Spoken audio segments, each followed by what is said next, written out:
قرآن کھانے پر کیا ہے بچے ہٹے مارے خوب اسے کیا ہوا بھائی کوئی بتانے کی بھی تیار ہے بتا ہی نہیں جا رہا اس کی ہنسی چپ عجیب منظر پیش آئے ٹیکس ڈی آئی ڈی لگایا کہ پتہ لگاؤ کیا ہوا اس سی آئی ڈی نے خبر دیا کر کہ واقعہ دراصل یوں ہوا ہے جس آدمی کے یہاں انتقال ہوا تھا بڑا کنجوس آدمی کا وجہ سے وہ کبھی کچھ نہیں دیتا تھا آج جب اس نے اس کے گھر ایصال ثواب کے لیے قرآن خوانی کے لیے بچوں کو بلایا اس میں تو قرآن پڑھوا کے بچوں کو بڑا درا معمولی سے ناشتہ کروا دیا بس ایک دو آئٹم میں چائے پلا کے ختم کر اور مدرسے کے بچے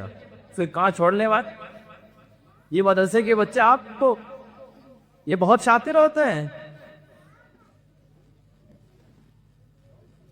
تو بچوں نے قرآن پاک پڑھنے کے بعد دعا کرائی کہ اے اللہ میاں جو کچھ ہم نے پڑھا ہے اس کا ثواب ہمارے ابا کو پہنچائیے گا